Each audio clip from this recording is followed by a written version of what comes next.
Can you see my screen? My slides? Okay. Perfect. When a combined Dutch and English fleet ransacked parts of Brittany in 1558, a group of Flemings ventured too far out into the country and was massacred by French soldiers. An English chronicle printed in 1569 dryly observes in a printed marginal note that there was a great slaughter of Flemings. Reading through early modern English chronicles, one cannot but wonder whether the authors are engaging in a cruel joke at the expense of Flemings in particular. Time and again, we encounter descriptions of slaughters of ever greater numbers of Flemings. 1,500, 2,000, 9,000, above 10,000, 50,000 Flemings were reported to have been slaughtered, slain, drowned, put to the sword, violently set upon, their blood spilled and their lands overrun in the 13th century, the 14th century, the 15th century, and the 16th century. Hellen Cooper, who is in the audience today, I'm pleased to see, Hellen Cooper has described a meme as an idea that behaves like a gene in its ability to replicate faithfully and abundantly, but also on occasion to adapt, mutate, and therefore survive in different forms and cultures. In her book, The English Romance in Time, Cooper fruitfully applied the concept of memes to a reading of the proliferation of medieval romance motifs in early modern literature, also crossing generic boundaries. In Cooper's case, specifically in the use of motifs from medieval romance in early modern drama. It is this application of the concept that I want to explore today, but with a focus particularly on historical writing and adding to Cooper's approach across periods between the medieval and the early modern, and across genres between romance and drama. I add an approach across languages and countries between Dutch and English and crossing the North Sea. Through the lens of memes, I will focus on the impact of Anglo-Dutch relations on medieval and early modern Anglo-Dutch historical writing. And with Anglo-Dutch historical writing, I mean historical texts such as chronicles and histories, which either describe contexts between speakers of English and speakers of Dutch, or the writing of which was impacted by such contexts. The strict restrictions on content in chronicles as collections of narrative accounts of past events, and such works' consequently derivative and repetitive nature as dictated by their contents, may raise the question whether the genre is one in which memes can proliferate at all. But the slaughters of the Flemings provide good evidence for an answer in the affirmative, that the repeated slaughtering of Flemings in English chronicles is not merely the effect of factual repeated slaughters of Flemings, but indeed a meme, and indeed a meme that was adopted from the Middle Ages into the early modern period, becomes clear when we encounter it in other literary contexts. Geoffrey Chaucer's Nun's Priest's Tale from the 1390s is a retelling of an episode from the French Reynard cycle.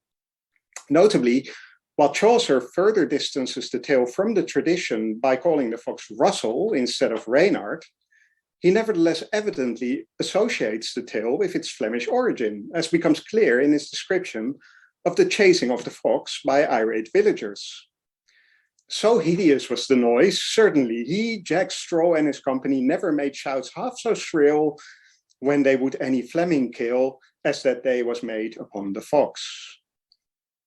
Chaucer's train of associations implicitly compounds meme upon meme upon meme.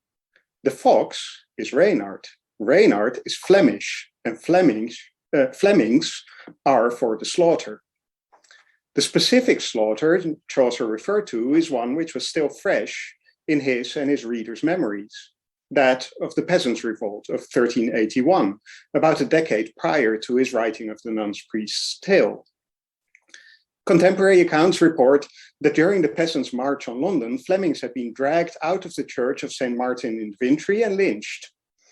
That slaughtering of Flemings itself gave rise to a further meme, which can be traced from medieval chronicles all the way to the Elizabethan stage. An oft-cited Chronicle of London reports that during the events, Many Flemings lost their heads at that time, and namely they that could not say bread and cheese, but kaas en brode. Another has a similar account.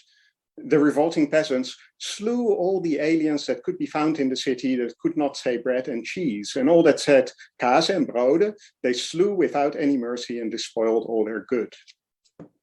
The episode is fascinating evidence for the use of Dutch in London in the 14th century, but without necessarily questioning its historical veracity, it should be noted that it itself also used a meme, the idea of a shibboleth, a linguistic test which decides between life or death, which originates in the biblical book of Judges. Later readers indeed associated the kaas en brode episode with the biblical shibboleth, as for example, the lexicographer Thomas Blount, who lists it among several examples in his Glossographia of 1656. The kaas en brode episode became a stock narrative in accounts of the peasants' revolt. John Stowe, for example, recounts it in various versions in his Annals and Chronicles, such as here. They fetched 13 Flemings out of the Augustine Friars' Church in London, and 17 out of another church, and 32 out of the Vintry, and so forth in other places of the city, and in Southwark, all which they beheaded, except they who could plainly pronounce bread and cheese. For if their speech sounded anything on brood or kaas, off went their heads. As a sure mark, they were Flemings. The resonance of the first location mentioned by Stowe, Austin Friars, may well have been reinforced by the fact that by Stowe's own time, the church of that former Augustinian priory, which we've heard about today, had been turned into the Dutch Church of London. Again, we see meme compounded upon meme.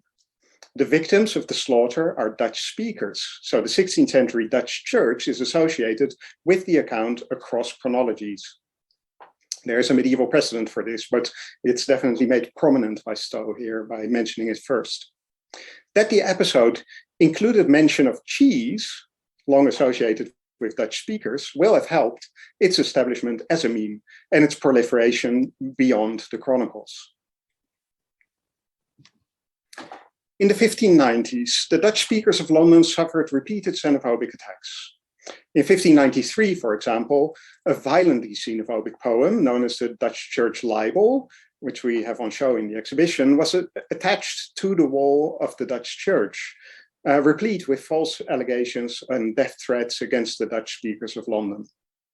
Only a year later, in 1594, the play The Life and Death of Jack Straw, about the peasants' revolt of 1381, was staged, in which the slaughter of the Flemings takes center stage. In one scene, a character addressing a Fleming, reporting what has just happened in another part of the city, says, "Many of you cannot say bread and cheese in good and perfect English. You die for it. And that was the cause of so many strangers did die in Smithfield." The scene ends with the chilling demand, "Let me hear you say bread and cheese." And the Flemings shaky, if misunderstood by the setter here, answer, "Brok en Käse." Both exit.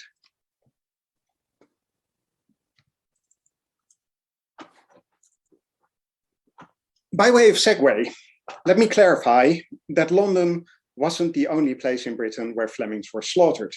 In Wales too, Flemings were violently set upon.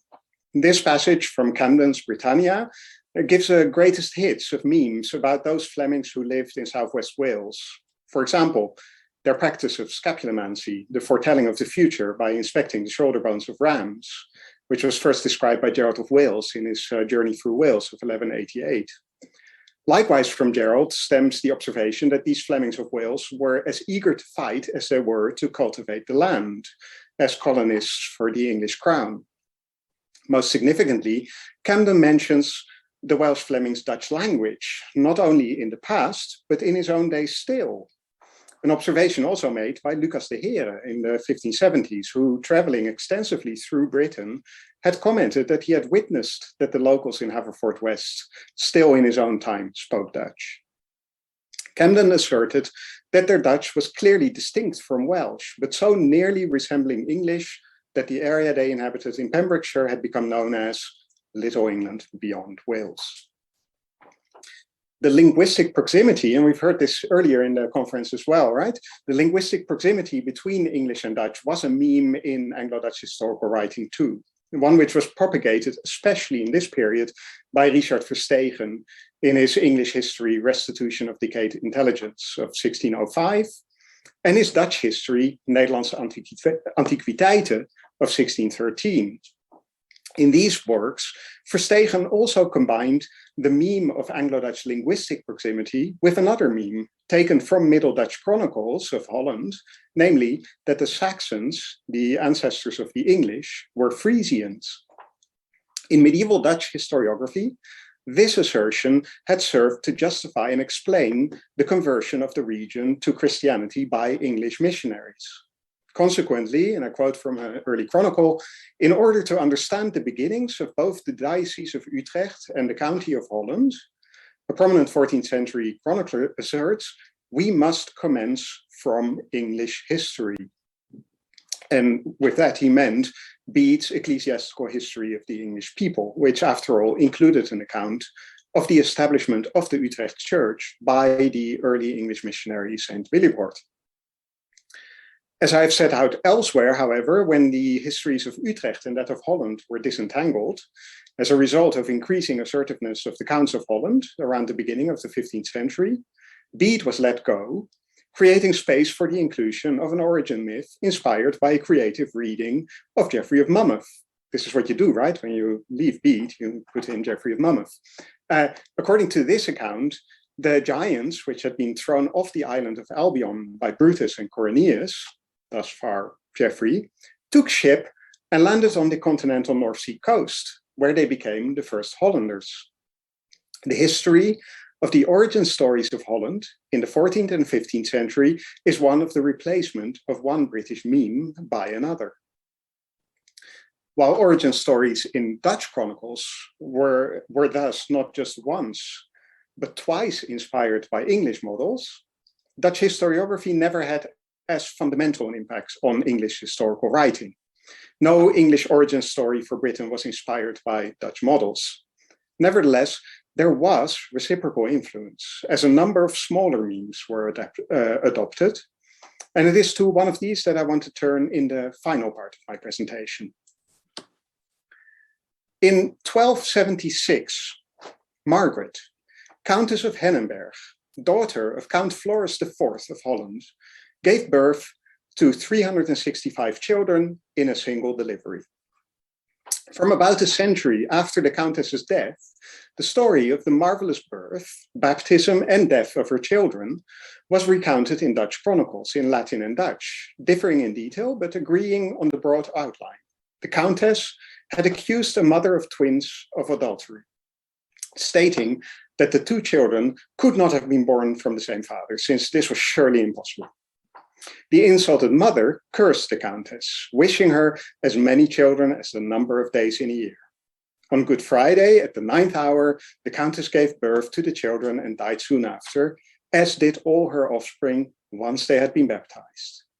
A commemorative plaque telling the story in Dutch and in Latin, together with the two basins in which the children had been baptized, can still be seen on one of the walls of the Abbey Church of Loosduinen, where the Countess and her children had been laid to rest. This story, originating in Chronicles of Holland, soon spread throughout Europe, and its spread in early modern English writing is prolific, ranging from histories of Holland, such as Edward Grimston's and Anthony Munday's, to those of England, such as John Stow's and Thomas Fuller's, from travel narratives, such as Corriet's Crudities, to the English translation of François-Maximilien Misson's Nouveau Voyage d'Italie.